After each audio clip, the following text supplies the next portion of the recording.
Okay, here we go.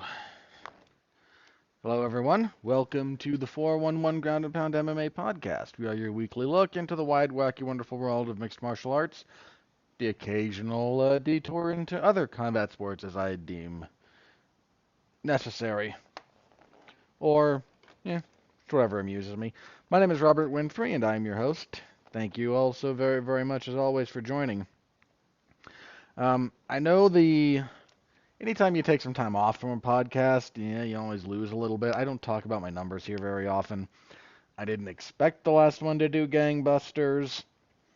It was fine. It was kind of fine for what I anticipated. First show back of the year after taking the last couple of weeks of 2023 off. And the first week, technically speaking, the first week of 2024, sort of, because lined up weird. Lined up weird this year. January is a weird month in this year, the way it's structured. Um, and it was talking about a card no one really cared about. But this one I expect to do better. We're talking about a bigger event today, and thank you all for coming back. I know it's always it's one of the reasons I try to be very forward and upfront about when time has to be taken off about the schedule for this show. Um, but 2024 is off and running, and that's what we'll be talking about today. We will be talking about UFC on ESPN Plus 92. We'll review it. How did the year start for the UFC? And we will preview their first pay-per-view. They're in Toronto, and given the current weather, oh boy, I wish them well. It is cold up there. They're well into the negatives. Negative Celsius and negative Fahrenheit aren't actually equivalent because you get negative Fahrenheit, you are really cold. Because for those of you who don't know, most of my audience is American, but the Fahrenheit system, water freezing is 32 degrees. Celsius, you freeze at 0. And the Celsius system generally makes more sense. The advantage to Fahrenheit is it actually describes, I heard it put this way, it actually describes the feeling. It's a lot more, because there's a lot more room for specificity because of the difference between freezing, which is 32, and boiling, which is 212, something like that. I don't remember. It's over 200. But there's a lot of space in there to express differences that are harder to express via Celsius. I don't know. I don't.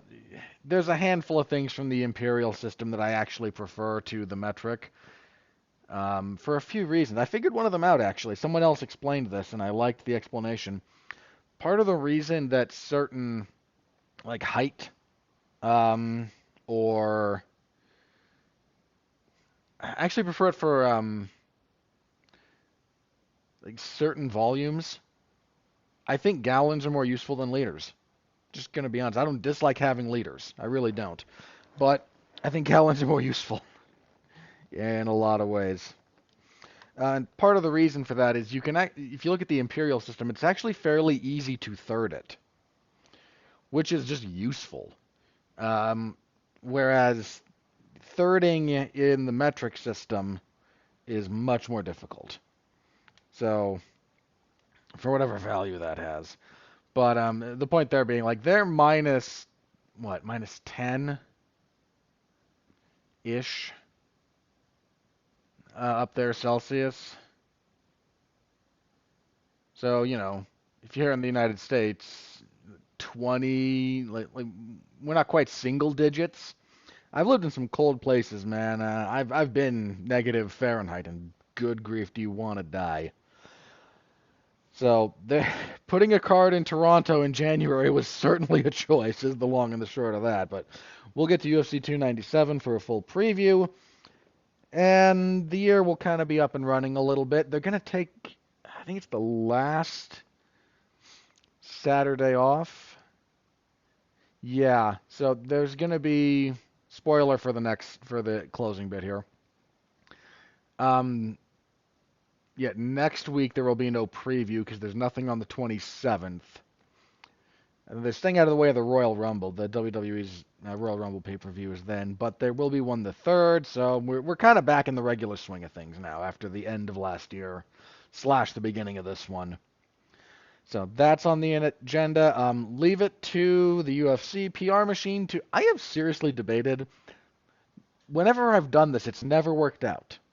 But when it, the UFC has a bad habit. I shouldn't say it's bad, but they have a habit of releasing news around 30 to 40 minutes after I'm done recording this.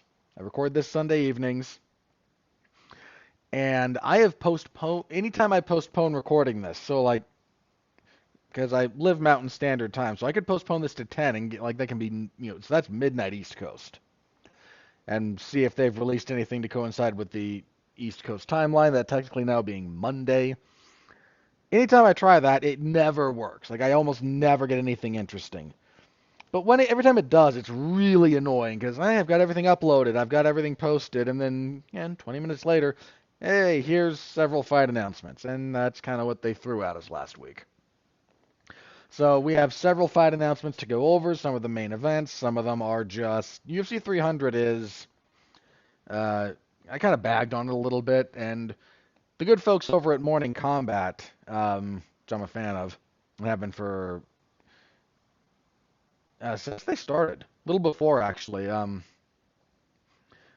But neither here nor there. They did a mock UFC 300 lineup, and if you just look at who's available, it's kind of slim pickings. And I kind of echoed that point when I talked about it, but they've been filling out some of the card. So we'll talk about that. Again, other fight announcements. A lot of fight nights got main events. Dana White he's got to be pathological because some of these that he announces with a straight face, pretending that we should be enthused, are just. I don't know how he does. I don't know how many takes he has to do for that, but so review, preview, news. Y'all know the deal at this point. So anything you can do to help out the show, like, comment, subscribe, star rating, written review. The only thing I ask for star ratings, I don't think I'm a 1-star show here. I don't think that's what this is. I'm not asking for 5 stars. If you think it is, bless you. Thank you. Feel free to rate your conscience. Only thing I ask is, I don't think this is a 1-star production. So, may not be the highest tier in the world, but I don't think I'm that bad. I don't think we're that bad here. So, any of that you can do. Sharing, tell people, your social media platform of choice, your regular social circles. Anything you can do in that respect to help out the show, always, always, always appreciated. Yeah, I think that's everything. Sorry for the longer intro than usual. Let's jump into it, shall we? So, UFC on ESPN Plus 92. For those of you who missed last week's show and are just catching up to this one, I said last year I would do a thing this year where I keep track of my predictions. I want to get see how my rate is. Overall, I'll spoil part of this. I think I'll open with this from now on if I'm going to be tracking this. I don't want to do it at the end. The card reviews lose steam at the end. We start hot, decrease over time, which is fine. That's kind of how it's supposed to go, I think. But my predictions for this one, we lost Manel Kopp versus Nicholas Mata. Sorry, he did fight. Matthews Nicolau. Manel Kopp weighed 129.5 for the flyweight fight. His second time missing weight in the UFC. They called it off. Not good. Any fight that gets canceled does not appear on my balance sheet. I do have a column for no contest, so we'll keep track of that. If the fight happens, goes to a no contest, I have a spot for it. But on the whole, I got the year started okay. I went 8-3. And one of those that I got wrong, when I say I should have got it right, I waffled on this one, and I should have stuck with my gut. Because the Nolan and Mata, since I brought him up earlier accidentally, I went with a pattern that they've been getting away from, still holding, and should have known better. The others I got wrong perfectly legitimately. Um, that one I probably should have known better. But c'est la vie, right? Live and learn. So again, on the whole, 8-3. I don't expect that ratio to persist. Um, I'll be thrilled if it does. I'll be absolutely thrilled if it does. But I don't anticipate. I don't anticipate that. My goal, for the record with this, my goal at the end of the year, I want to be better than a coin flip. That's really all I want to be. That's really my only, like, I want to be better than 50-50. If I can be better than 50-50, I'll be happy. I think that would speak well of what I do here. Watch it be terrible, and I'll just feel like an idiot, but it's an experiment, and y'all can make fun of me for it on occasion. That's perfectly fair game, as long as you're not too mean-spirited. So, had a pretty good night on the picks. Okay, results, main event in the light heavyweight division. Magomed Ankalaev knocks out Johnny Walker with punches, 2:42 of the second. Yeah, big takeaways from this. Ankalaev finally seems like he can deal with calf kicks, so good. Because those, it's one thing for Jan Blachowicz to mess your leg up, partially because he's a maniac who just, dude, rewatch that fight. It's 5 rounds, I know, but the number of times Blachowicz just kicks, when I say shin on shin, I don't mean like he's kicking the calf. I mean like straight up bone on bone, shin on shin stuff. And just like, nah, this is going to hurt you more than it hurts me. And I'm betting you'll break before I do kind of thing. Dude, that's some psycho stuff. If you've never like met with anyone or sparred someone who does stuff like that, they're crazy. And it sucks. Like, hey, I'm doing the proper things defensively, and they're just like, nah, doesn't matter. That one thing for him to do. Another thing for Walker to have as much success as he did with that technique. Seems like he's finally kind of figured some of that out, so good for Ankalaev, who's got a lot of skills.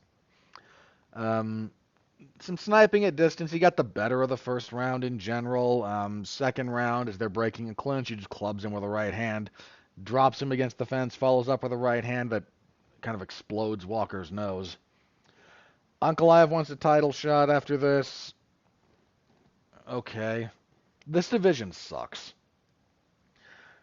There's not another way to say it. It's a terrible division.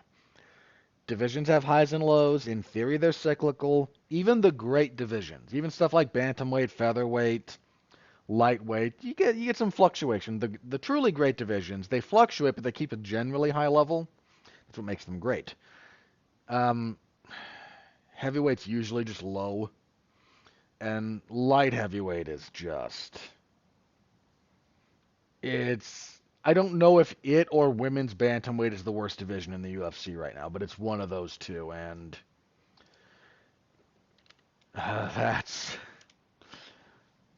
it's just rough. I mean, let's consider this division. You got Pereira as the champion. I mean, let me just read these off for a second. So you got Pereira, Jamal Hill still injured, Yuri Prochazka just lost to Pereira, Magomed Ankalaev at 3, fought to a draw with Blachowicz for the title. Speaking of Blachowicz, he's at 4, just injured his shoulder. He's going to be out for a while.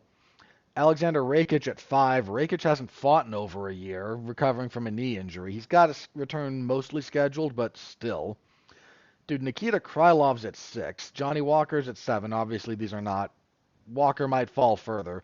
Khalil Roundtree's at 8. Ozdemir 9. Anthony Smith at 10. And Smith's on, I'm not trying to bag on the guy, but he's on a pretty decent losing streak, I think. Ryan Spann at 11. Alonzo Menafield. There's some, Dominic Reyes is still ranked. Good grief. The man hasn't had a win since like the year of the flood. Sorry if using that joke. Look, I understand that Reyes, one of the only guys who at the end of a John Jones fight, I thought, I scored that for John in real time. It hinges on the third round, because 1 and 2 for Reyes is very clear. 3 and 4 for John's, 4 and 5 for John is pretty darn clear. It kind of hinges on 3. Either hinges on 3 or it hinges on 4. I can't remember. But the point, it's been too long since I've watched it, and I don't really care enough. The point being, like, 2 rounds each way are pretty clear, and then there's one that's, like, again, a little iffy. But at the end of that, I kind of thought, John might have lost that. First time I've ever thought that coming out of a John Jones fight. But he got stopped in his next, like, 4 fights. You're still ranked. And guys that you have reason to be slightly optimistic about. Alonzo Menafield, if he can put things together, but he's been inconsistent. Azamat Murzakanov might be on the come up. But that's just a poor division. There's no two ways about it. So the point there being, Ankalaev wants a title shot. Okay. Cool. Whatever.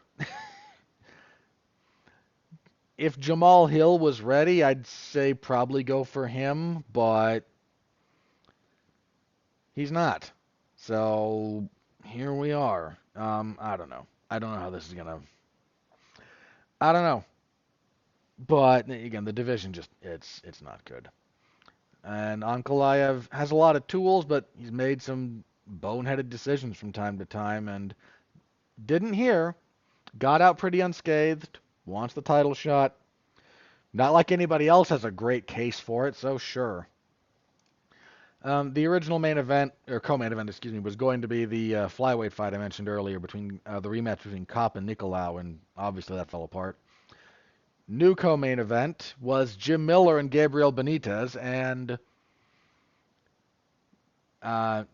sorry, before I move on, Walker's been making some noise that he might want to move up to heavyweight, and one bad division to another, I don't think that's going to change his fortune all that much. He just kind of is what it is. But co-main event, Jim Miller defeats Gabriel Benitez via submission, rear naked choke / face crank.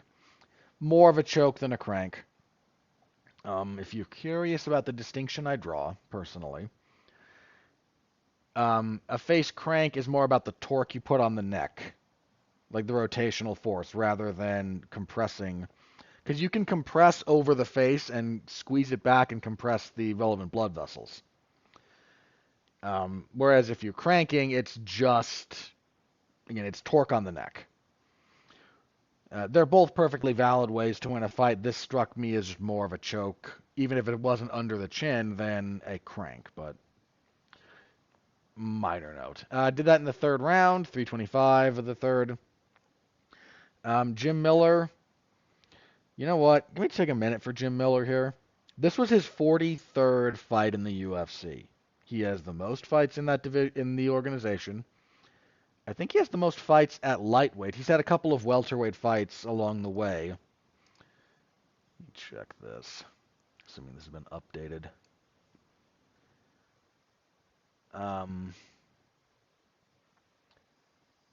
See, he got another performance bonus for this, which I'm fine with.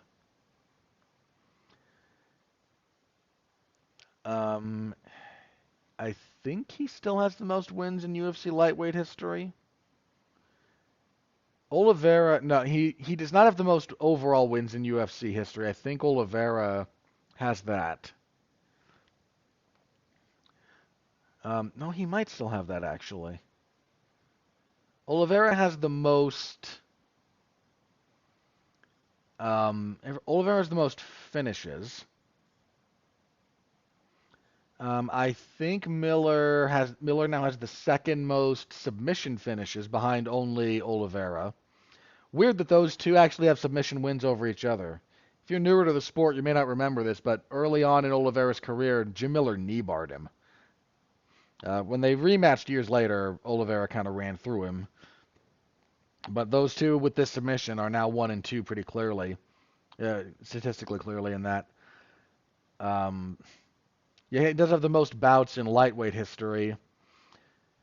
If we include like all Zuffa stuff, so that's UFC Pride, WEC, and Strikeforce, he's behind, in that case, Donald Cerrone and Andrei Arlovsky, because Arlovsky had quite a few Strikeforce fights, and Cerrone had a lot of WEC stuff.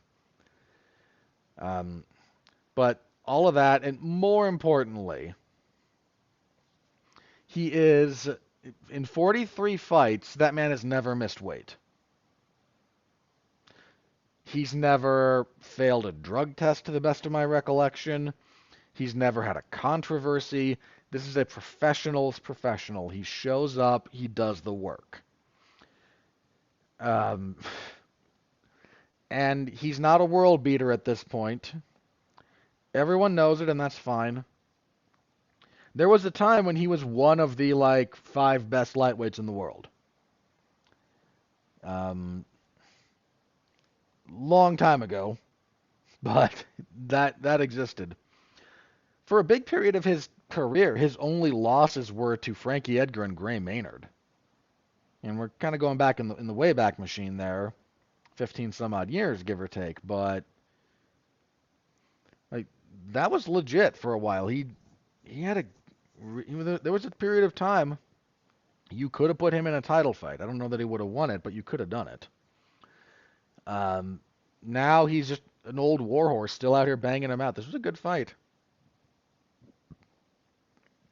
Uh, After the fight, he was asked, so what do you want next? He'd like to be on UFC 300. For the record, he and Brock Lesnar are the only people to have fought on UFC 100 and UFC 200. And if he's able to pull this one, if the turnaround's possible, and this was a fight, they hit each other, but I don't think he came out of this injured. It's not unreasonable that he could turn around. So possible opponents. There's been this idea floating out there about Paul Felder coming out of retirement. He does commentary for the UFC now. In fact, he was commentating this event. But Paul Felder and Jim Miller, and I'm not going to say no to that. The other thing, he floated 2 others, one of them serious, one of them joking. He said, I wouldn't hate not having to cut weight. I'll fight Matt Brown at welterweight, and Matt Brown seems down. He came out on Twitter and said, I love Jim Miller. I'm down for that. That would be great. And because this thing got floated out there, somebody said, I forget who it was in the MMA media space, so forgive me. It wasn't a media member who said it. But somebody else said, yeah, I'm pretty sure Jim Miller could beat Brock Lesnar. And so his third call out was the joking, I got my Kimura, I can slay the beast of Brock Lesnar. And again, this is clearly a joke. That being said, if you did want to have a throwback freak show fight, no weight limits, just 2 guys and let's see who's better. There's no way Brock would take it. He makes too much money doing what he's doing. But that wouldn't be the craziest thing. I mean, it would be pretty crazy, especially for how the UFC conducts itself nowadays. But Miller and Felder, Miller and Brown, down for any of that. There were some people who started doing the, boy, I'd love to see him beat up Paddy Pimblett thing. Yes, I'd love that, but they're not going to do it. The way they've matched Paddy Pimblett, this is weird to say, but this would be a functional step back for Paddy because he just beat Tony Ferguson, and yes, Tony Ferguson is now on a 7-fight losing streak, and that was a very clear setup for Paddy to get a win. But you're not going to go from fighting a guy who was once one of the best lightweights in the world recently. Just 4-ish years ago, Tony Ferguson, one of the 2 or 3 best lightweights in the world. Now he's very much not. But you're not going to go from that to Jim Miller. It doesn't make sense. I might pick Miller in that fight, though. There's a lot of guys I picked to beat Paddy Pimblett at this point. But I hope they can get Miller on 300. He kind of seems to want it. Not much of a reason not to do it. You get him the appropriate fight. Felder and Brown both work in those kinds of fights. I don't know that I like his chances against Matt Brown.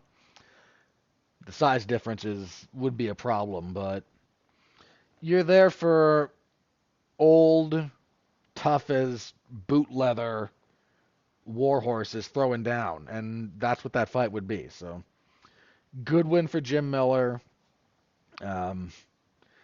Got to see Cain Velasquez in the corner of Gabriel Benitez. That was interesting. Um, but, I mean, I'm not going to touch on Cain's thing. It's There's too much potential legal liability, and I don't want to get myself in trouble. So that was your co-main. Always happy to see Jim Miller get a win. Bantamweight's one of my upset picks that paid off. Mario Bautista defeated Ricky Simone via unanimous decision, 230-27 and a 29-28. This is a darn good fight. Little bit back and forth, but Bautista just got on the front foot pretty early. Good volume. Was able to wrestle with Simone when he needed to. Threatened a couple of submissions.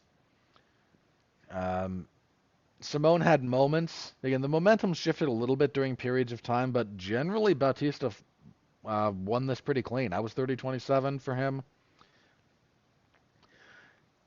He's been impressing me lately. Good on him. He should be ranked now. Called out Rob Font after the fact. Where is Font ranked at the moment? Font's 9. Simone was 13 coming into this, so one imagines Bautista will be at least 15. I would probably bump Umar Nurmagomedov up to 13. Keep Gutierrez at 15, put Bautista at 14, and Simone drops out of the rankings entirely.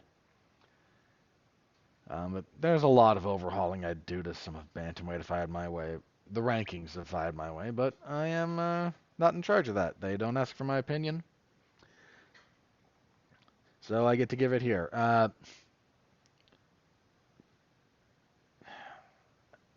Font at 9 is a bit of a stretch.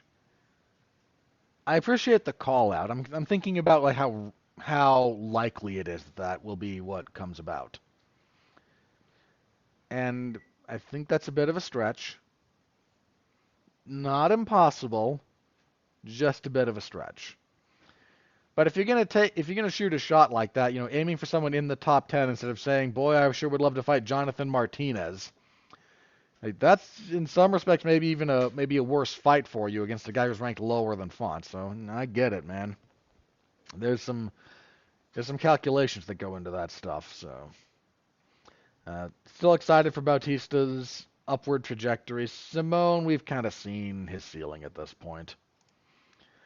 I mean, dude got TKO'd by Uriah Faber a couple of years ago. Like, it doesn't speak well, and I don't think he's improved. He's improved some.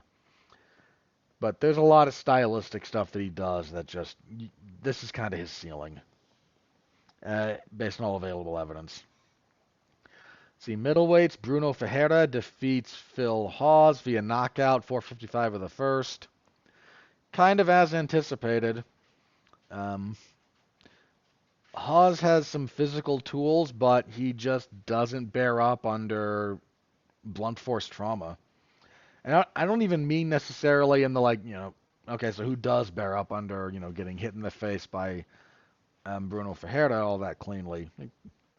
Fair, but anytime he encounters serious resistance or a degree of physical consequence to his mistakes, he kind of struggles to put things back together in real time.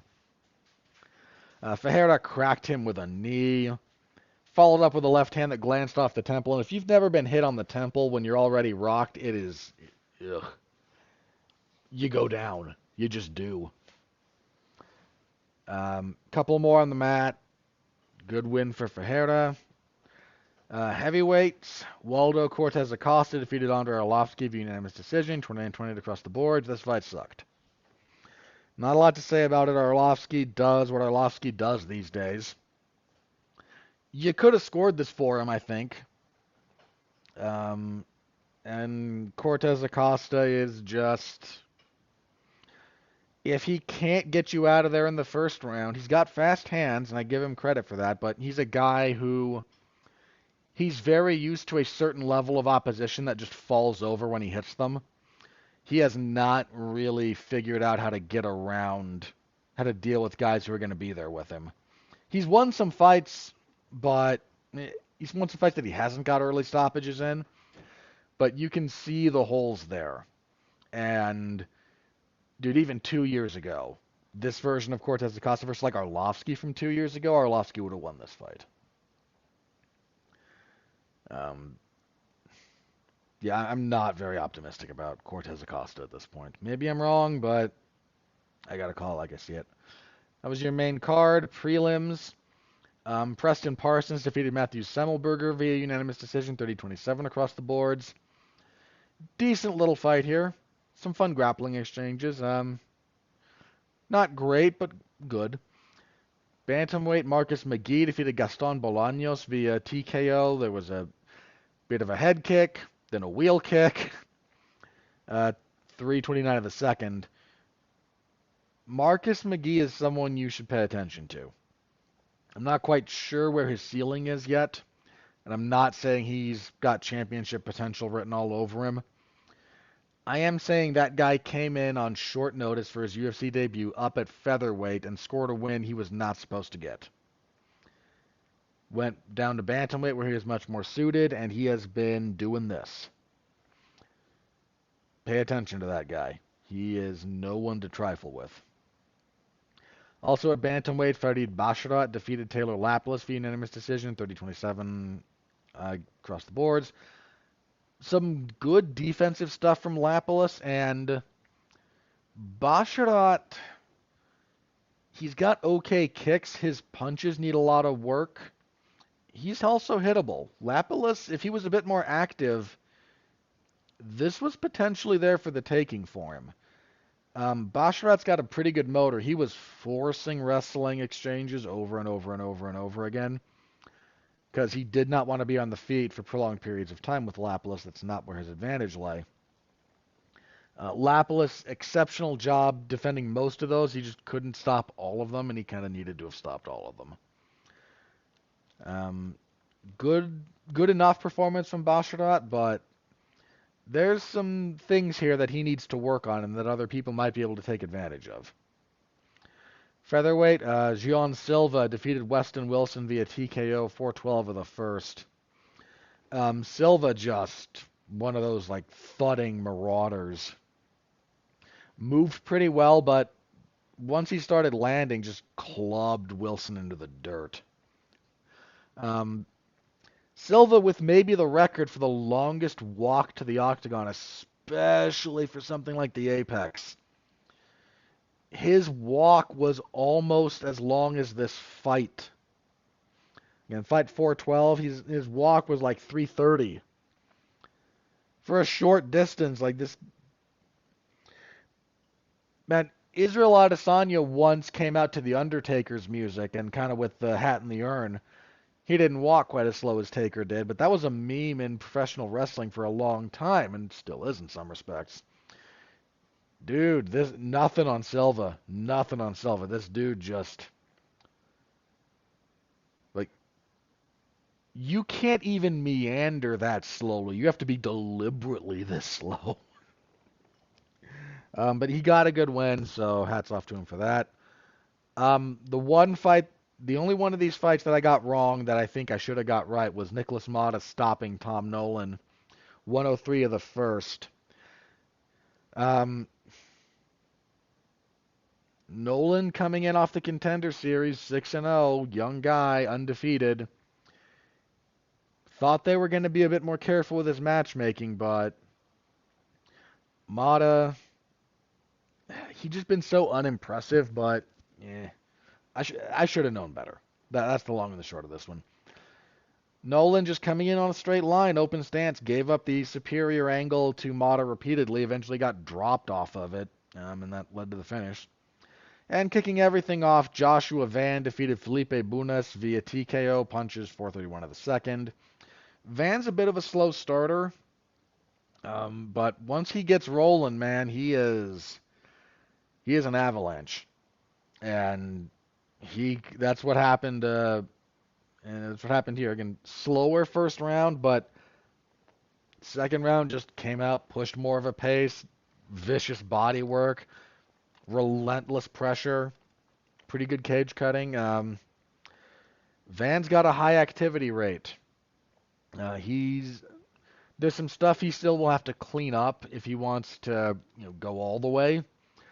But at a bare minimum, for an exciting flyweight fighter, um, keep your eye out for Joshua Van. That dude is entertaining. And that was the card. You may notice I did not say there was a fight of the night. There was no fight of the night awarded. That is some BS.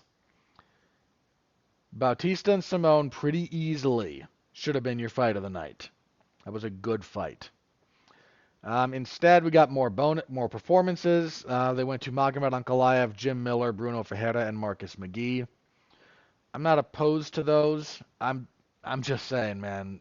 Bautista and Simone should have gotten fight of the night. That should not have been a very difficult decision, and they kind of screwed them on that. Yeah.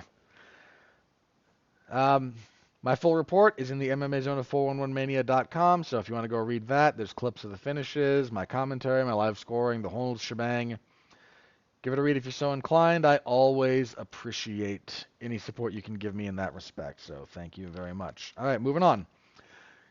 UFC 297 coming your way this Saturday.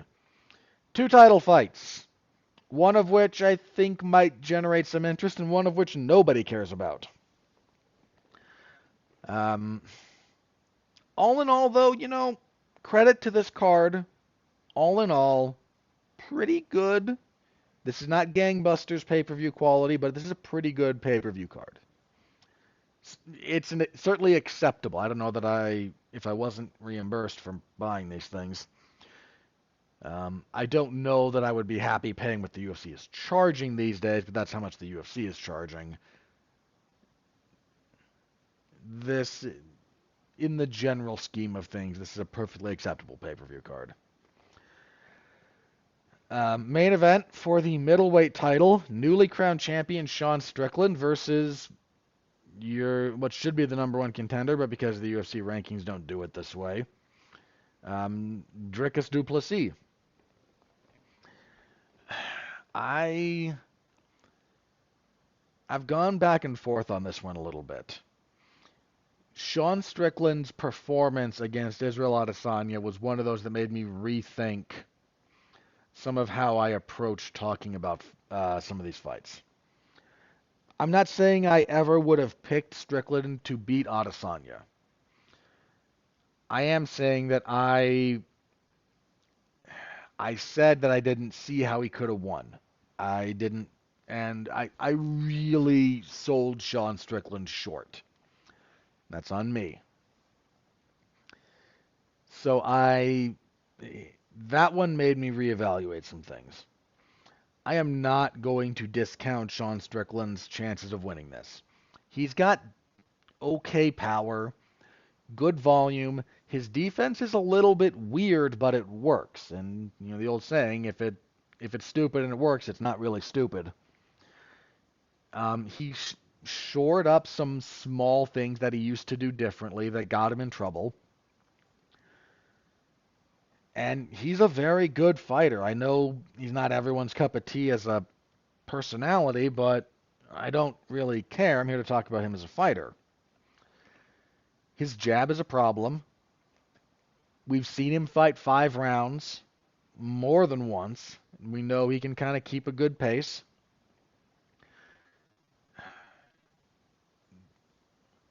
And I'm just not going to discount his chances of winning this fight. I'm not going to pick him, which is maybe an indictment on me, but hear me out here. I feel very comfortable leaning slightly towards du Plessis, which is a weird way of saying that. Like, because I acknowledge that it's close, but I feel comfortable in, even though it being close, in where I lean. There's a few things about this that make me lean towards du Plessis. I'm not sure whether or not this is going to be how it plays out, but here's kind of what is making me lean towards him. We're above 170, so the age is not as much of a factor here. There's a stat line that's been thrown around And this has gotten worse over time. But in the history of the UFC, there are only two instances of someone in a championship fight over the age of 35 winning. And both of those were Tyron Woodley. And that was so at welterweight. So if you go lower, 135 at the moment is kind of like this death line. Nobody at lightweight, featherweight, bantamweight, or flyweight has won a UFC title fight. Certainly a full UFC title fight. I have to double check interim, but an undisputed title fight in the UFC. Nobody over that age, nobody 35 and older has won a UFC title fight, lightweight or below, men's side. And if we include welterweight, it was Tyron Woodley once against overmatched Darren Till and once against 40-something-year-old Damian Maia. Like, Woodley is a statistical anomaly in this respect. Not to say what he did wasn't impressive, but he is something of an aberration. You go above that, you get like middleweight, light heavyweight, and heavyweight, it's closer to 50-50. It doesn't matter as much. So, point being, we're at middleweight, so Strickland being 32, kind of in his physical prime, and Duplessis only being 30. I'm shocked at how young Duplessis is. He's got a slightly older face. Which should, don't take that as some kind of an insult. I wish I looked as good as that guy. But first couple of times I saw him, you look a little older than you are. And he came into the UFC at, 26, I think? Been in the UFC that long?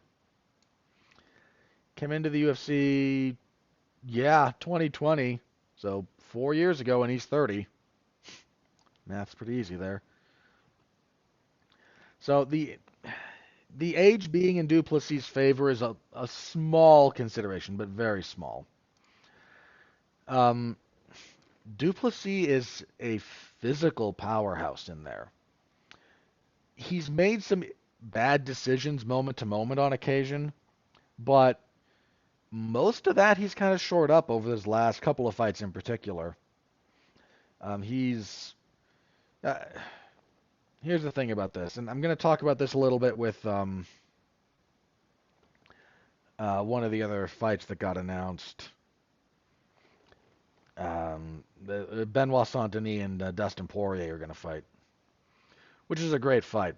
But there's a lot of people who bring up clips of, to Benoit Saint-Denis when he made his UFC debut, which was like up at welterweight against Elizeu Zaleski dos Santos when ZDS was still a guy that was not getting the credit he deserved, and ZDS put a pretty serious beating on him. And so there's a bunch of people looking at that going, yeah, this guy's going to beat Dustin Poirier, and that fight is not instructive. It's just not very helpful. And I would not consider it all that, again, informative about what you might see in that fight. I'm not saying Dustin Poirier can't win that fight. I'm saying if you watch that fight with Saint-Denis and Zaleski dos Santos, you will not get an accurate representation of what Benoit Saint-Denis can do. Similarly, there were a bunch of people who brought up this clip of Dricus du Plessis when he fought Brad Tavares. And he tried a lateral drop, and it didn't work, and he just kind of basically fell on his back, and Tavares got on top of him. It was the first round of their fight. And there were people spamming this clip going, I can't believe this guy beat Robert Whittaker. You can't believe he got better? Is that what we're doing here? He got better.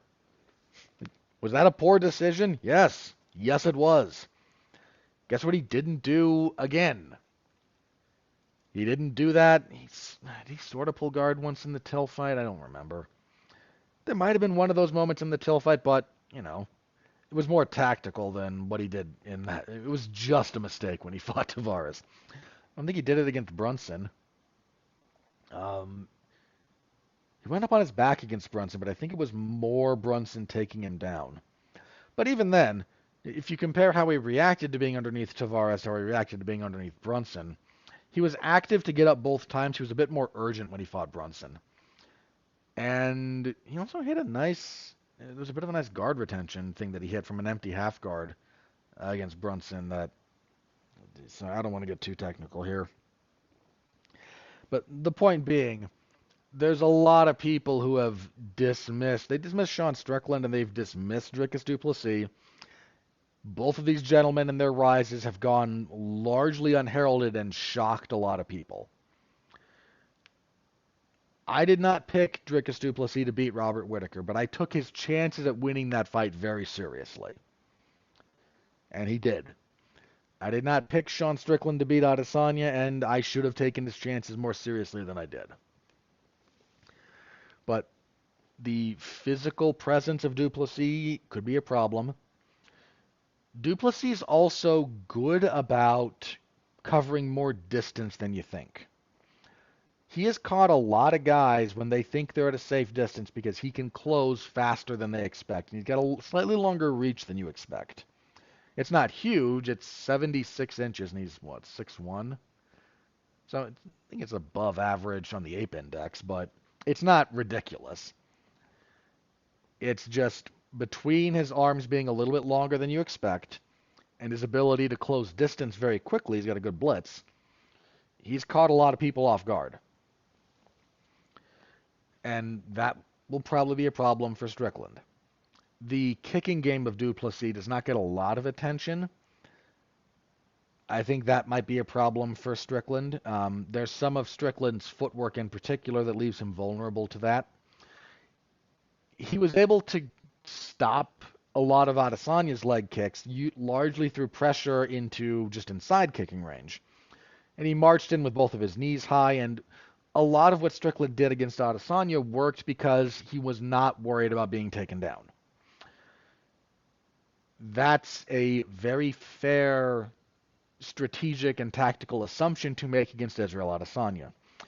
That is not a fair assessment of what you can do against Dricus du Plessis, because he will. So Strickland will have to close distance a little bit different, but his hand fighting's pretty good. Strickland's. He's got a good front kick, and that has stifled du Plessis at times. Whittaker, in particular, bothered him a little bit with that. He's worked on it. Again, here's the other thing about both these guys.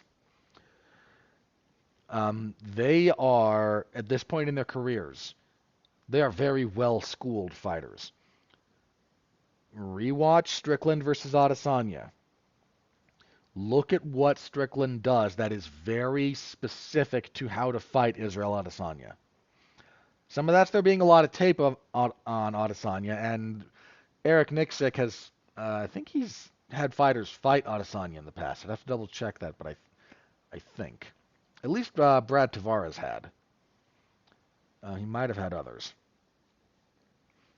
So he's a bit familiar with Adesanya, and there's just a lot of tape on the guy. But Strickland was able to get some very specific things to neutralize some of Adesanya's preferred offense, and that really shut down Adesanya, and then Strickland wound up winning the fight. Watch the last couple of fights from du Plessis. I mentioned the last two in particular.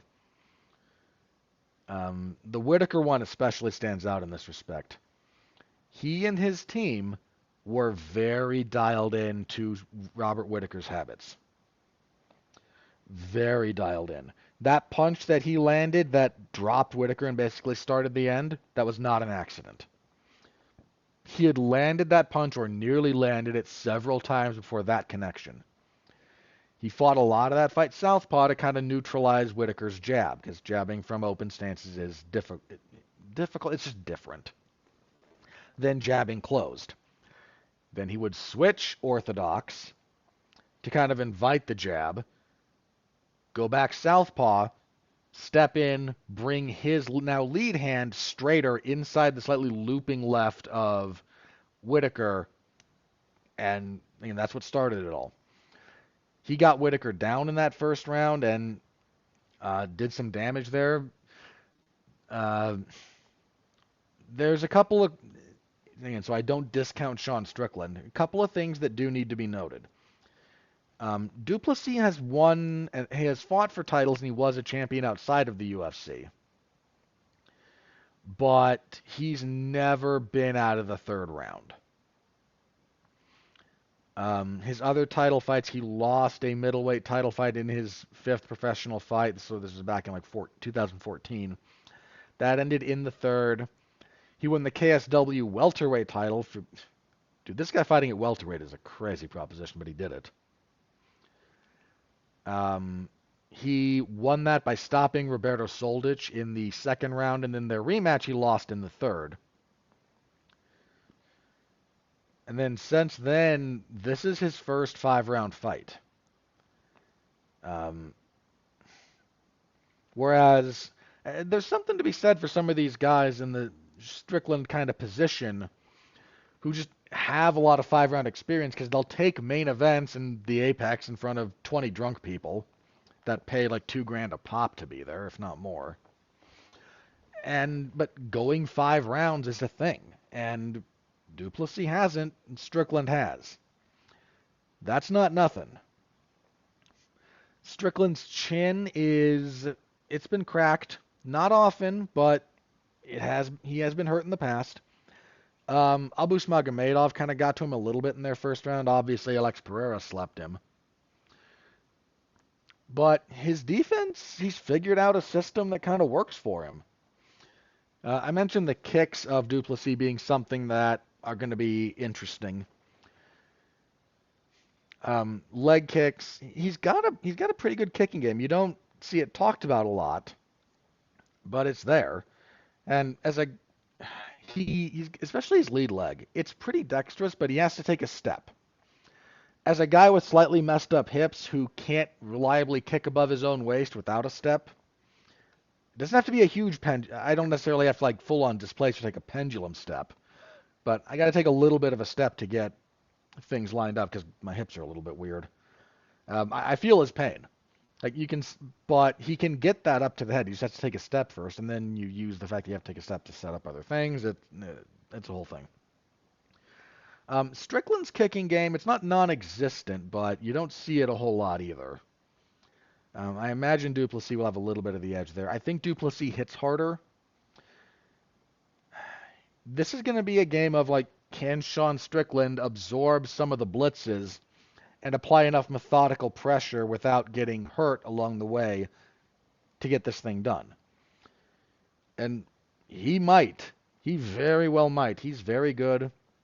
He's going to be well prepared for this fight. Duplessis is going to be well prepared for this fight. I'm picking Duplessis, and I'm pretty confident leaning slightly towards him. Is just kind of where I've landed on this. I say this with affection. This is like our two meathead kings kind of running into each other. But I think we'll get something at least moderately interesting out of this. It's more than I can say for the co-main.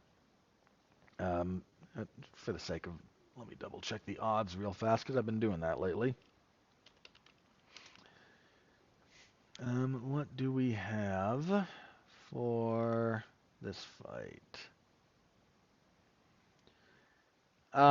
Most places actually have Sean Strickland a slight favorite. I can see it. I can absolutely see it. I mean, we're talking like minus 135 plus 115 area here, like super close, which that tracks for me.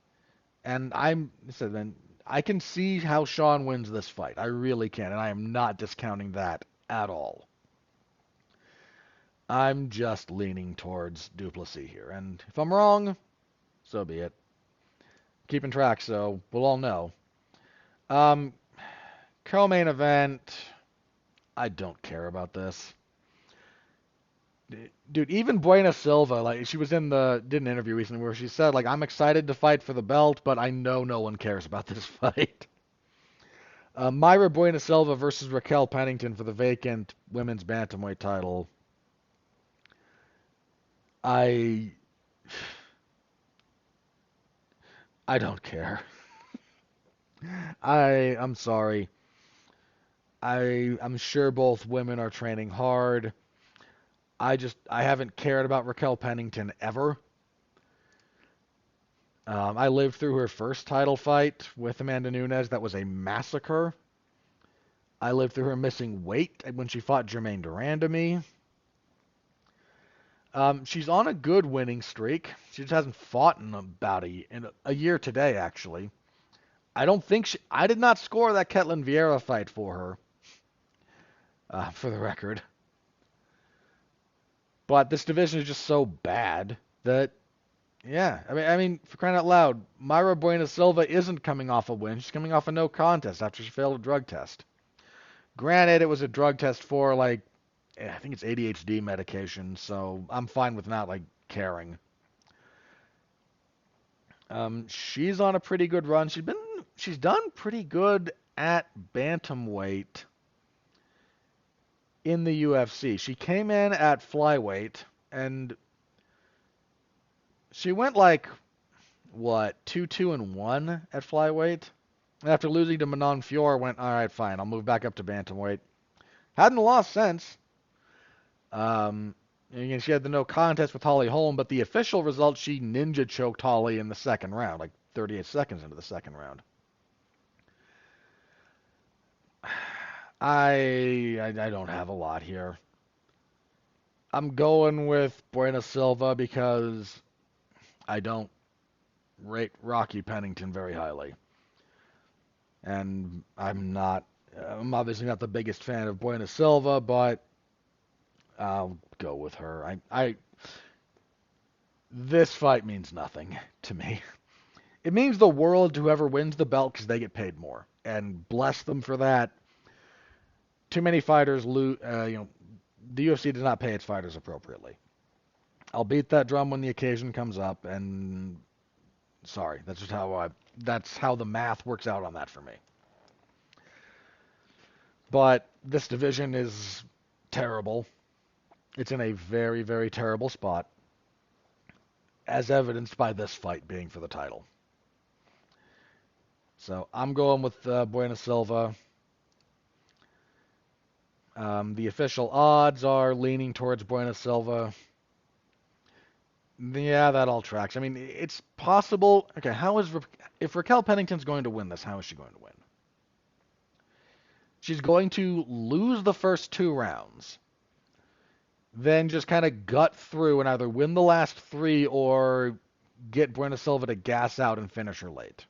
That's how Raquel Pennington wins this fight if she wins it.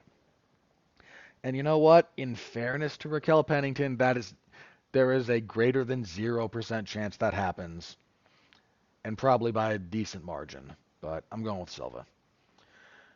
All right, next up, welterweight fight here. This one is another one I'm kind of leery on picking. I would not make a bet on this fight. Look, first of all, I have 1 card in my sample size. Do not take betting advice from me. I say that every time. But there's a few too many unknowns around this one for me to feel like I would be okay laying a wager. We have Neil Magny and Mike Malott. Now, why does this fight bother you, Robert? Well, here's the thing about this one. Mike Malott has looked pretty darn good thus far. He has lost once in his entire career. That was October of 2014. So, not quite 10 years, but 9 and change. When he lost to Hakeem Dawodu. He then had a draw the immediate fight after that. He then took off 2 years. Came back, well, not quite 2 years. 1 and 5 months-ish, give or take. So call it 18 months for the sake of conversation. And he hasn't lost since. That includes 3 wins in the UFC. All of them finishes. Now, what gives me a bit of pause here is his wins in the UFC are over Mickey Gall, Johan Lainus, and Adam Fugit. The Gall fight took place in April of 2022. The other 2 were last year. Now, I get it. You got to get off that Contender Series contract as soon as you can, because those things are not great, and they won't renegotiate that until they have to. But Neil Magny is a definitive step up in class for Mike Malott. Why I feel weird about this on the other side is Neil Magny, for those of you who don't know, I used to have a gimmick, because I lost a bet, where I referred to Neil Magny as future UFC welterweight champion. And then it stopped being quite a gimmick and started being, no, he's actually got a bunch of these skills. And then it turned into, he's got very good skills, but he always stumbles at the wrong time. Like, he had a good streak going, and then he kind of got run over by Damian Maia. Then he rebounded, won 3 in a row, and then Lorenz Larkin leg kicked him and elbowed him into oblivion. Then he beats Johnny Hendricks, and he gets run over by Rafael dos Anjos. Then he wins a couple of fights, then he gets stopped by Santiago Ponzinibbio. Then he wins a few fights, then he loses. Then he wins a couple of fights, then he loses. Currently, he's traded wins and losses while going 3-3 in his last 6. Now, those wins are over Max Griffin, Daniel Rodriguez, and Philip Rowe. 2 of those are split decisions. I thought he won both of them, but should be noted. The losses are to Shavkat Rakhmonov, who, I will say that, future champion, Gilbert Burns, who's just really darn good, and Ian Machado Gary, a fight Magny took on short notice. Might not have ever been a good fight for him anyway, but 2 of those guys are very, very good. One of them the UFC really likes. Neil Magny has never lost 2 fights. He has not lost 2 fights in a row since 2013. This man is, and that was like August and November of 13. Those were his 2nd and 3rd UFC fights. He has not had a legitimate losing streak in over a decade. He has been a model of consistency, but he is 36. And not only is he 36, this is his 40th professional fight. And by the way, the vast majority of those have been in the UFC. He came into the UFC for his 9th fight. So, currently, 39 fights. 30 of those have been in the UFC. 31, maybe. Forgive my math being terrible. You have like 31, 32 UFC fights. That just wears you down, man. And you're now 36.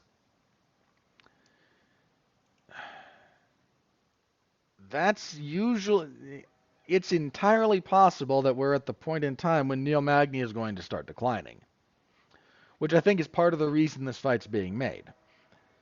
I don't think the UFC is straight up looking to cash out Neil Magny, but before if he is going into decline, they would like to get something out of him for an up-and-comer while there's still some value to beating Neil Magny. And I think Mike Malott is someone that has legitimate upside. But he's taken a pretty big step up in class. And Magny's at a point when he might be slipping, but he's also been really consistent. And that's sometimes those are easier fights to pick. In this case, I think it's a bit rough to accurately predict. Magny still struggles with leg kicks, especially calf kicks. Malott's powerful. I can see this going either way. I'm hemming and hawing a little bit. Let me tell you this. The odds are minus 340, they're in the minus 300 range for Mike Malott. I have no problem thinking Mike Malott will win this fight. But if you're prepared to pay out plus 250-ish on Neil Magny, just still being good enough to turn back a young guy who's stepping a bit too far right now, as a betting site, you're asking for trouble. So I'm not saying bet on Neil Magny, especially not if you can't afford to lose. But if I were gambling and I were looking for value, dude, 2-1 on Neil Magny, that that's tempting. And which is part of the reason, part of the reason betting lines are where they are is designed to get you to bet. So ultimately, I'm going to pick Malott. I I do not feel as confident as the odds makers do. I can see Neil Magny having a rough round, but being able to slow things down, land the jab, clinch up, and just stop Mike Malott from doing. We've not seen Malott have to do something other than his A game. If his A game doesn't work, what does he do? And that's a legitimate question. Maybe Magny can make him answer it, and maybe he has a very good answer. That's entirely possible, but how old is Malott? He's 32. He's not exactly a spring chicken. But 32 and 36 especially with Magny's like just been in the UFC forever, man. This is I can understand picking Magny, I really can, and I am not selling him short. I do think though that if he's gonna start slipping, if he is slipping, Malott will be able to demonstrate that. And so I'm going with Malott. Again, I do not feel super confident in that pick, but and dude, anytime you offer that much plus money on Neil Magny, you might be asking for trouble. Just throwing that one out there. All right, next up, middleweights. Chris Curtis, the action man, against Marc-Andre Barriault. This will probably be a fun fight. Barriault is fairly high activity. It used to be the case that he just would lose the first two rounds and then if would try to get you out of there in the third. He's shored up some stuff. His last couple of fights have been pretty. He's definitely matured. Um, he's taken a step up here a little bit. His current two-fight winning streak is a finish over Julian Marquez and then a decision over Eric Anders. He went a little bit life and death with Eric Anders. Going life and death with Chris Curtis is asking for trouble. Now, Curtis had that loss to Kelvin Gastelum that he probably should have won, but they missed the headbutt. He had the no contest with Nasruddin Imavov because of the clash of heads, which was the right call, but unfortunate for all parties. I think pretty highly of Chris Curtis. I'm not sitting here saying future champion, but I rate him fairly highly. I do not think Marc-Andre Barriault is a bum. I think Curtis's defense and counterpunching will give Barriault problems. Now, if Barriault can push a high pace, he might be able to melt Curtis late. But I'm okay picking Curtis here. And odds, just for the sake of consideration, odds lean towards Chris Curtis.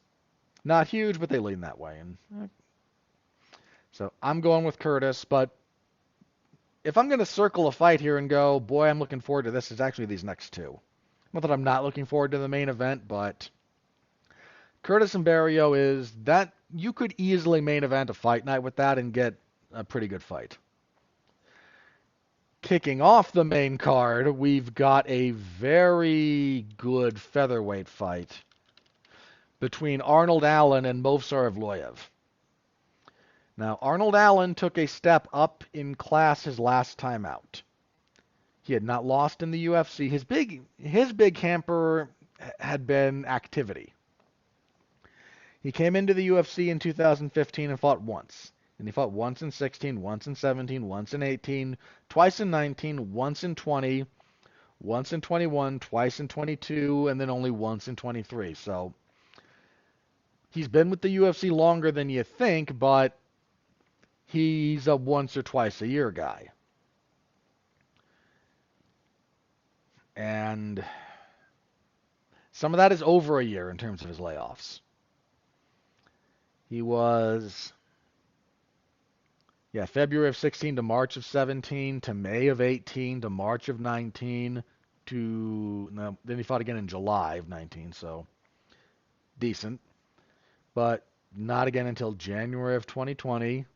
Not again until April of 21. Okay, pandemic definitely screwed him up a little bit on that, but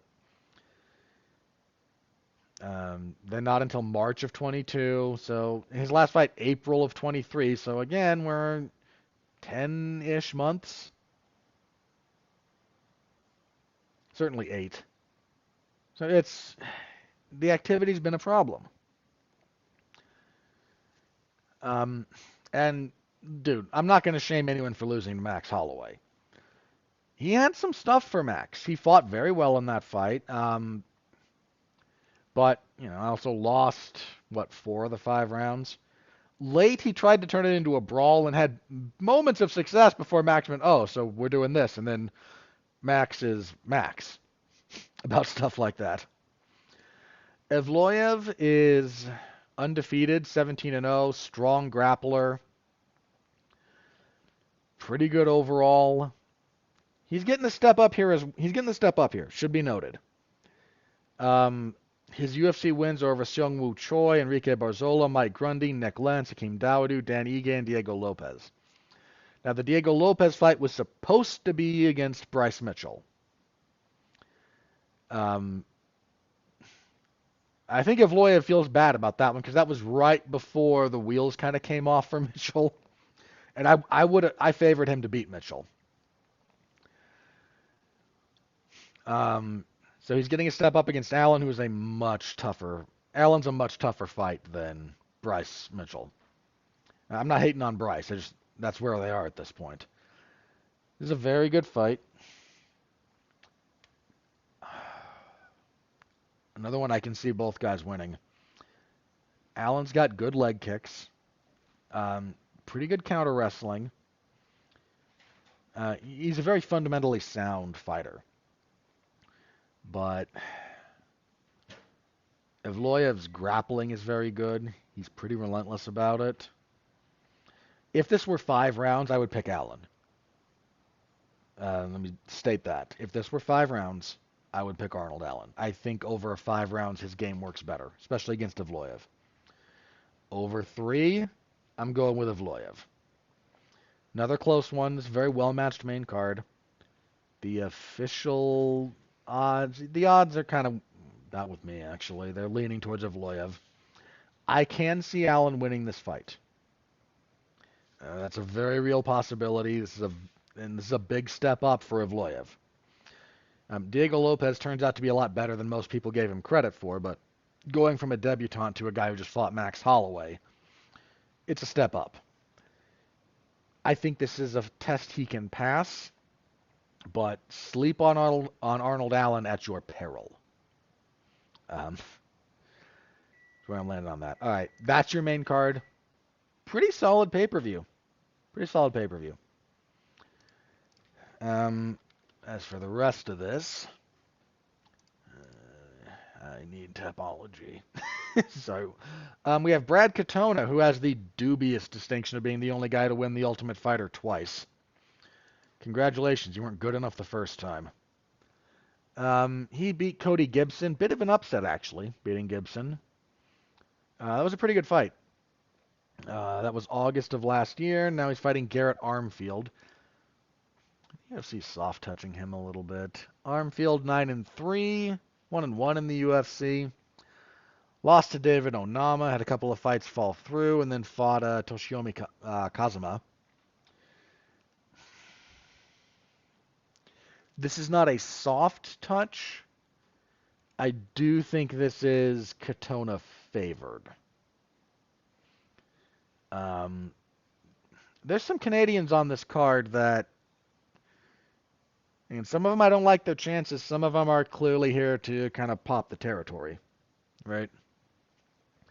This feels a little bit like, hey, you know, let's give one of these Canadians a slightly surer thing. So I will go with Katona there. Uh, he is the favorite. Odds make us slightly more heavy on him than I am here, but not by a whole lot. Featherweight. This is a good fight. We have Charles Jourdain against Sean Woodson. Now, Jourdain, current two-fight winning streak over Kron Gracie, and none of this is Jourdain's fault, but that Kron Gracie fight was absolutely one of the worst fights of last year. He also choked out Ricardo Ramos. Does he prefer Ricardo Ramos?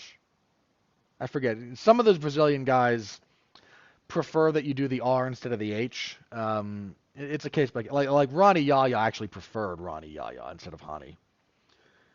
But I think he still prefers the Brazilian Portuguese pronunciation. So forgive me if I'm incorrect. Jourdain's been a bit up and down in the UFC. But 4-2 in his last 6, losses to Shane Burgos and Nathaniel Wood, two very good guys. Woodson's a guy who's been making a little bit of... I mean, Woodson's insane. Dude's 6'2" and fights at featherweight. I don't know how he does it, but that man is shredded. He is not even... He can't even look at a carbohydrate. But he's got a 78-inch reaching, and he's 6'2". That makes sense. He's an enormous frame for the division. His only loss in the UFC is to Julian Erosa. He had a split draw with Luis Saldana. After that, he beat Dennis Bazukia, which is a pretty good win. And again, UFC record, what, 4-1-1? Jourdain's fought the better level of competition than Woodson. That absolutely needs to be stated. Here's kind of the thing, though. Jourdain's grappling is more reactive than proactive, which is just a tactical choice. If Woodson fights long, he's really going to give Jourdain problems. Jourdain likes to be the more technical guy, but if he can't pot shot Woodson, he will be in for a really long night. The step up in class is definitely a factor here. Jourdain has fought better guys and beaten better guys.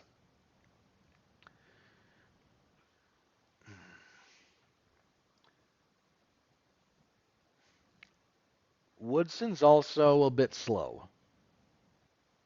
Some of that's a byproduct of his frame and the weight cut. He's accurate, um, but Jourdain is going to have faster hands. So that could be a problem. I don't know. Jourdain's the favorite. So, you're going to sway me here. The odds don't sway me if I actually, if I have a good read on something. And maybe I'm right, maybe I'm wrong relative to the upset, but if I don't have a very good read, they are a factor. Like, there's people paid to try and suss this stuff out. Because if they're wrong, they lose a lot of money.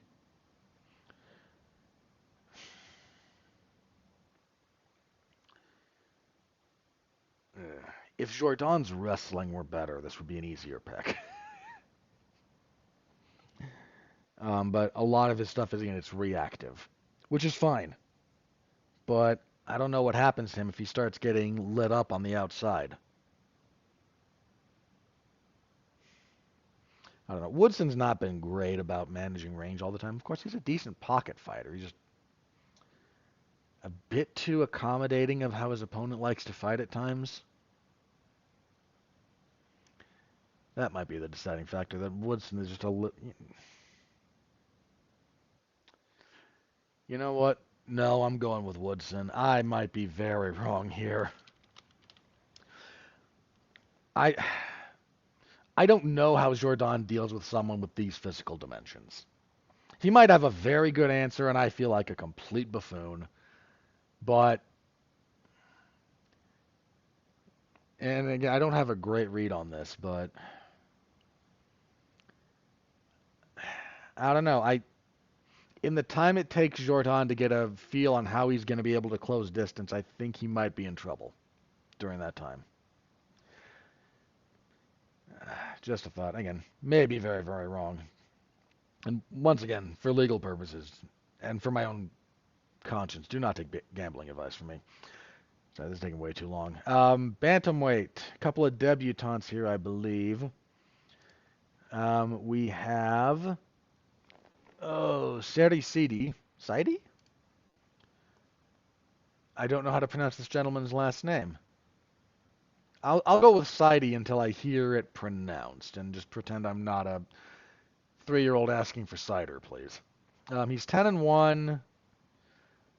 UFC debut, won in the Contender Series. What, 5-fight winning streak? 6. Is this a rematch? Yeah, he beat this guy on the Contender Series. Was he supposed to fight somebody else? No, this was just always this fight. Okay then. He is fighting, let's see, Ramon Taveras, who is 9-2. Would be coming off the loss to Saidi. No, actually, he had another Contender Series fight the next month. Actually, jeez, he missed weight for that first fight. Did he? He got stopped. How did he turn around in a month? Scored a quick win in that one. And that leads us to our current rematch. That's a weird stoppage. I don't really watch the Contender Series, and I don't know, maybe I should. Most of the odds favor a repeat of their first fight. I'll go with that. I do not know enough about this to have a more informed opinion than the odds makers. Let's see. We've then got Jillian Robertson and Polyana Viana. Robertson lost to Tabitha Ricci her last time out. She's only 12-8.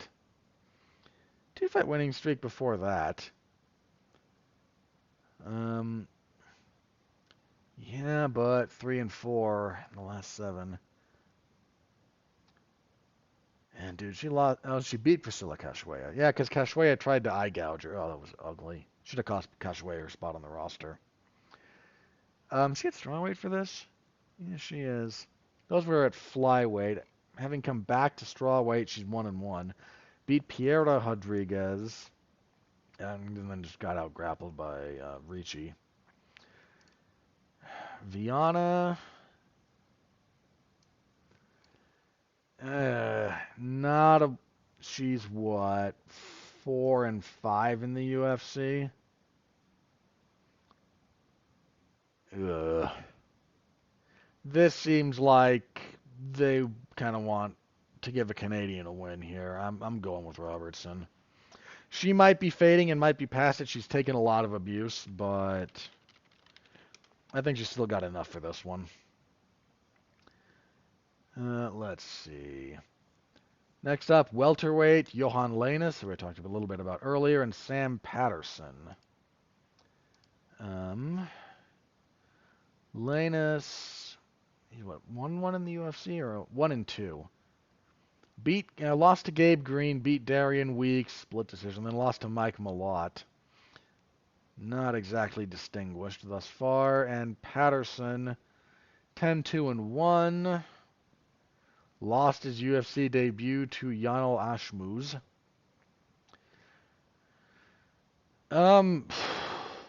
Boy, do I not have a good read on this one.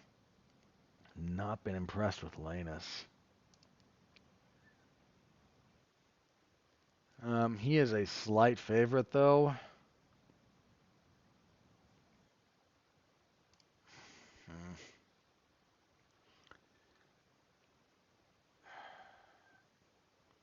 Wait, Patterson moving up? Was he a lightweight before? That might impact how I feel about this.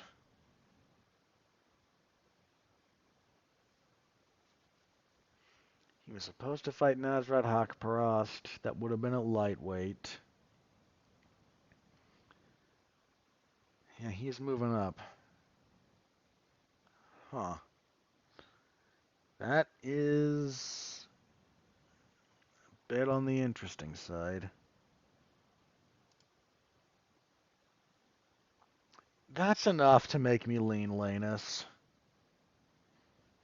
Not a lot, but the jump between welterweight, the gap between lightweight and welterweight is not trivial.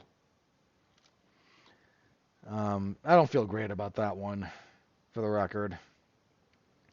Women's flyweight, Jasmine Jasdavicius and Priscilla Cachoeira. At this point, y'all kind of know my deal. I do not pick Priscilla Cachoeira to win, and I do not think she should be in the UFC, so Jasdavicius. Which may be just my prejudice against Cachoeira, but that's where I am. It is not at all impossible for Cachoeira to win this fight. I just don't pick her to win fights. And kicking everything off at flyweight, Malcolm X Gordon. Not that he is a former Gordon. His middle name is just his fight nickname is just the letter X. I imagine Elon Musk will send him a cease and desist letter at some point. He's 2-4 in the UFC. 2-fight losing streak to Muhammad Makayev. He fought well against Makayev in places, but Jake Hadley then stopped him. Simudarji stopped him. Amir Albazi is very good. He's fighting Jimmy Flick. I don't know how to feel about Jimmy Flick these days. Gordon might just be having arrived at that position where I don't ever feel comfortable picking him, but Flick had a really rough fight his last time out. Because he lost his last two, Charles Johnson and then Alessandro Costa.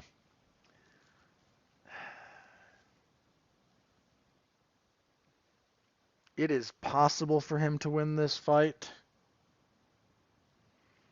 I don't know how much I like his chances, though.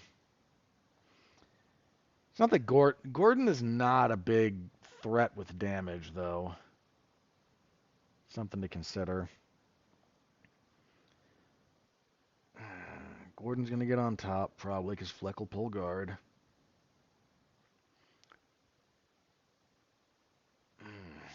You know what? I'm going to pick Fleck. If he loses, though, this will probably be the last time for the foreseeable future I pick Jimmy Flick to win a fight. I've just not been...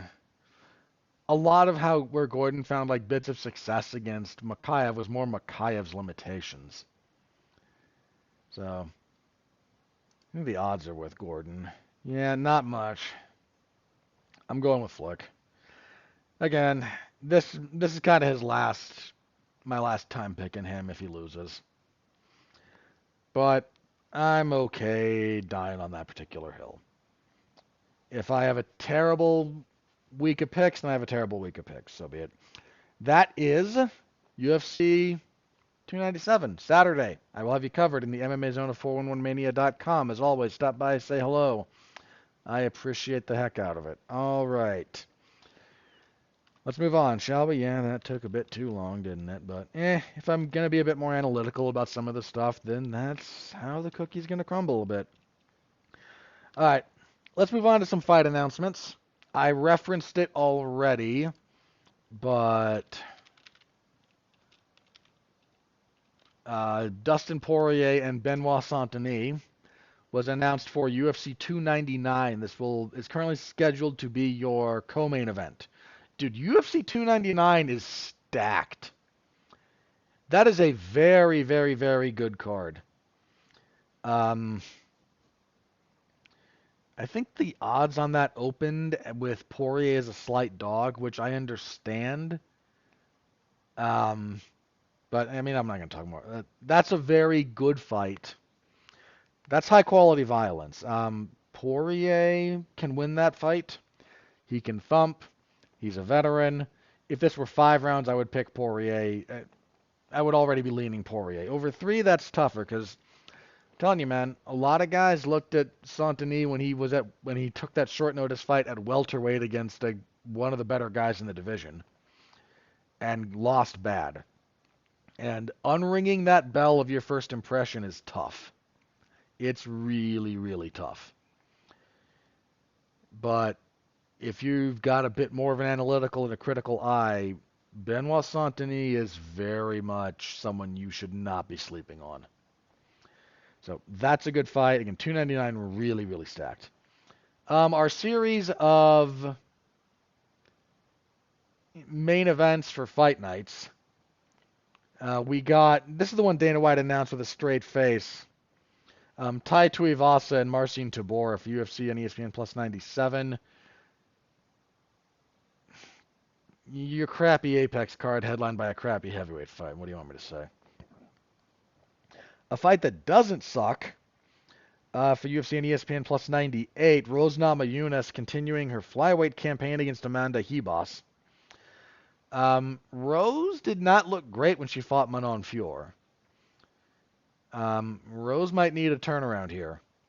And that's a very winnable fight for Rose. But if she's lost it, if she's slipping, that will be a big win for Ribas. So throwing that, no issues with that. That's a good main event for a fight night. And another main event for a fight night, UFC on ESPN Plus 99, Sean Brady and Vicente Luque. That's a pretty good fight. Brady had a tough loss, but he rebounded well.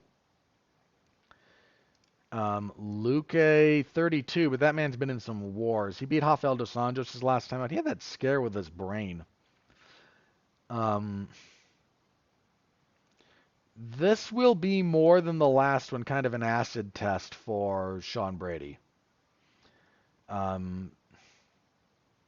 Luque's got a good front headlock game, and a lot of Brady's takedowns put him in position for that. 5 rounds is a big deal. I don't think Brady's ever been 5. He's been scheduled for 5 before. He's been into the 4th on the regional scene. Okay, that's not nothing. Luque's fought. He's main evented a handful of times. Hang on, a handful? Double check that. Once. Twice. The RDA fight was a main event.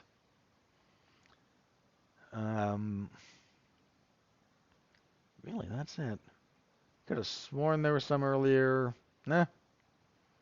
So twice he's been scheduled for 5. Both of those went 5.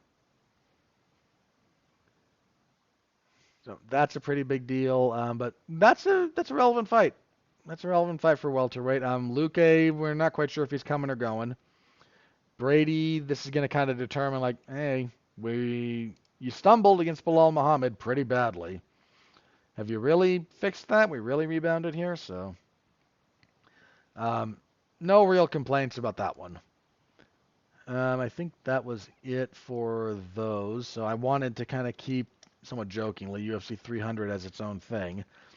But let's keep that as its own thing. So UFC 300 got a couple of more fights announced. It got a title fight announced, not as the main event, but for the women's strawweight title, Weili Zhang and Yan Xiaonan.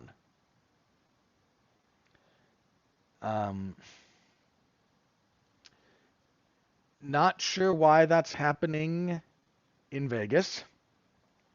I don't know. This is your first Chinese fighter versus Chinese fighter for a UFC title fight. Not putting that in China seems odd. The UFC was supposed to go back to China, I think Shanghai in particular, last year. That fell apart. We're not sure why, but it fell apart. If there's something going on there, then okay, but if that was at all possible, this is a fight that should have been held on Chinese soil. It's a good enough fight. It's the champion and the number 1 contender. I don't know how much I like Zhang's chances, or excuse me, Jan's chances. I like Zhang's chances quite a bit, but we'll see. It also got some fights to fill out different parts of the undercard. Lightweight, Charles Oliveira and Arman Saryukian. That's a big one. That's a big test for Arman Saryukian. Saryukian had a good win over Beneil Dariush, but you step into a former champion and one of the most prolific finisher that the UFC has seen. You're taking a big step up. If Oliveira wants another shot at the belt, got to turn him back. There's stuff that Saryukian does that has troubled Oliveira. At the same time, man, Oliveira's just a dynamo on offense. So that's a big one. And a bantamweight fight. Davison Figueiredo, former flyweight champion, gets his wish and will fight former bantamweight champion Cody Garbrandt. Garbrandt looked okay against Brian Kelleher, struggled with the calf kicks and got hit a little bit. This is a rough fight for Garbrandt. Davison Figueiredo looked very good when he fought at bantamweight against Rob Font. He filled out very well, kept his punching power. He's a physical force. His defense will have to be on point because Garbrandt still packs a wallop. But there's a lot about that fight that could be a very difficult night for Garbrandt. So UFC 300 starting to fill out. Look, here's the thing about 300. The UFC made a big deal. Dana White came out publicly and said, "You're not going to believe how great this is. From the first fight of the night, on the first prelim fight, it's just going to escalate all the way to the main event, and it's going to blow the door." And then everybody kind of did a head count who pays attention to this stuff and went, "You don't really have that, as far as we can tell." They're going to probably put heavy pressure on the winner of... We're not sure what Adesanya's return timeline is. He's hinted it's not impossible for 300, but it's unlikely.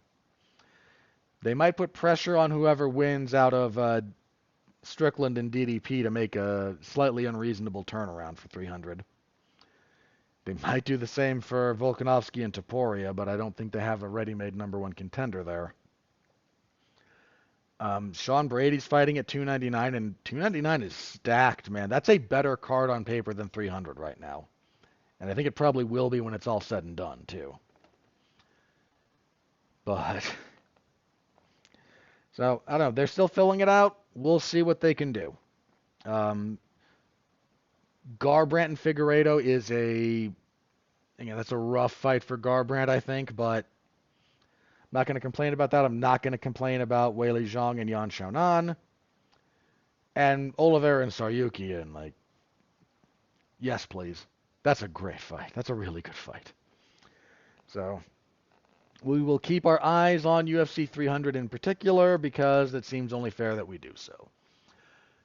Okay, I think that's everything I had listed here, so let me check Twitter, see if anything crazy is broken. If not, we will do plugs and get out of here. Yep, there we go. Plugs. Okay, let me start off with a couple of fights I watched that I did not cover over the weekend. Even if you're not the biggest fan of boxing in the world, one, watch Artur Beterbiev because he's awesome, and he's awesome. Okay, watch Beterbiev. You'll thank me. Second, on the undercard he had a fight on same night as the UFC event. UFC event actually ended in time for me to catch the last 2 rounds of the other fight I'm going to recommend, and then no problem with the main event. But do yourself a serious favor here. Find, is it Joe Maloney or Jacob?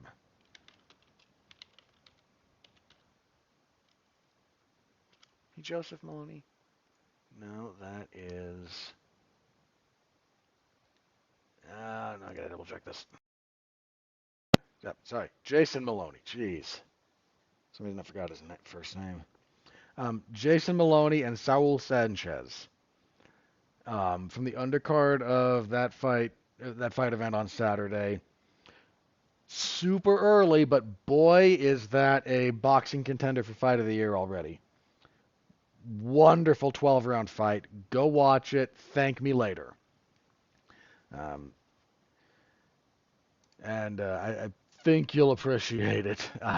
Great fight. As for the other stuff I'm doing this week, if MLW has a show, I will be covering it on Thursday. Monday, so probably the same day you're listening to this, statistically at least. Myself and Mark Rylitz will be getting together on Damn You Hollywood to review The Beekeeper, which is just Jason Statham doing Jason Statham things. Full review Monday. Tune in. At this point, I'm convinced that show only exists so Mark can do a dance about some movie finally knocking Ant-Man and the Wasp: Quantumania out of the list of like highest grossing movies from 2023. Because Wonka crossed 500 million and that was Ant-Man and the Wasp was hanging on at like 470 something. And you might be going, but it's made all this money this year. No, look, for those of you who keep track of this stuff, we track by the movie's release. Movie releases in 2023, even if it makes most of its money in 2024, it still goes on the highest grossing of 2023 because release date. So Mark's going to be happy about that because for some unknown reason, for the last like 8 months, well, not 8 months, 4 months, he's been looking at the top 10 movies for 2023 and looking at Ant-Man and the Wasp there at number 10 and just being like, die, damn you, die. So, but we'll review The Beekeeper, and we'll do the whole Damn You Hollywood thing. If you listen to that show, first of all, bless you, thank you. It will be live 9 p.m. Eastern Standard Time on Twitch, YouTube, Facebook, wherever else we stream live on the W2M network family of podcasts. So go over there, give that a listen. WWE SmackDown on Friday, per usual, and then the UFC 297 on Saturday. We will be back here next week to review UFC 297. No preview. Again, I think the UFC is avoiding the Royal Rumble, which will be the 27th. But, again, they'll be back the week after, so the podcast should be pretty weekly going forward.